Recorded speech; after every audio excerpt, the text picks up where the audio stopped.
اگر کسی کے پاس 200 درہم کی قیمت کا قرآن شریف ہے، قرآن مجید، ٹھیک ہے نا، اگر وہ اسے دیکھ کر اچھی طرح تلاوت کر سکتا ہے تو اس پر قربانی واجب نہیں ہے، چاہے اس میں تلاوت کرتا ہو یا نہ کرتا ہو، شرط یہ ہے کہ تلاوت اچھی طرح کر سکتا ہو، اب پڑھتا ہے نہیں پڑھتا ہے وہ یہ شرط نہیں ہے۔ اور اگر اچھی طرح اسے دیکھ کر تلاوت نہیں کر سکتا تو قربانی اس کے اوپر واجب ہے۔ اور جو دوسری کتابیں ہوتے ہیں ان کا بھی یہی حکم ہے کہ ان کو اچھے طریقے سے پڑھ سکتا ہے تو پھر تو ٹھیک ہے، قربانی واجب نہیں ہے۔ اگر پڑھ ہی نہیں سکتا ہے اور 200 درہم یا اس سے زیادہ مالیت کی ہیں تو اس پہ قربانی واجب ہوگی۔ اچھا، لہٰذا اس مسئلے سے کیا پتہ چلا کہ اگر قرآن مجید کسی کے پاس رکھا ہوا ہے، ٹھیک ہے نا، اور وہ قرآن مجید اتنا پیسوں کا ہے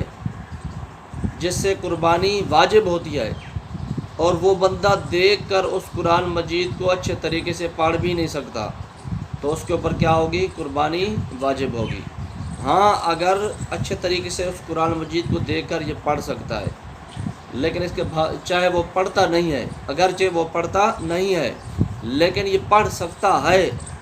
ٹھیک ہے نا، پڑھ سکتا ہے، نہ پڑھنا وہ الگ بات ہے کہ پڑھتا ہے یا نہیں پڑھتا، یہ الگ بات ہے، لیکن دیکھ کر پڑھ سکتا ہے اچھے طریقے سے تو پھر اس کے اوپر قربانی واجب نہیں ہوگی، لیکن یہ دیکھ کر اچھے طریقے سے نہیں پڑھ سکتا تو پھر اس کے اوپر قربانی واجب ہوگی، کیونکہ اس نے ایک ایسی چیز رکھی ہوئی ہے گھر میں جو 52.5 تولے چاندی کے پیسوں تک پہنچ جاتی ہے، اور اس کی وہ ضرورت میں شامل نہیں ہے، کیونکہ اچھے طریقے سے جب یہ پڑھ نہیں سکتا تو اس کی ضرورت کیسے ہو گیا؟ جو پڑھ سکتا ہے قرآن مجید اس کی تو ضرورت ہے کیونکہ اس نے پڑھنا ہے، ٹھیک ہے نا۔ اسی طرح کتابیں ہیں، اگر کتابیں پڑھ سکتا ہے اچھے طریقے سے جو رکھی ہوئی ہیں تو پھر اس کے اوپر قربانی واجب نہیں ہوگی، لیکن وہ کتابیں ایسی رکھی ہیں جن کو اچھے طریقے سے پڑھ بھی نہیں سکتا اور وہ کتابوں کی جو قیمت ہے وہ نصاب تک پہنچ جاتی ہے تو پھر اس کے اوپر کیا ہوگا؟ قربانی لازم ہوگی۔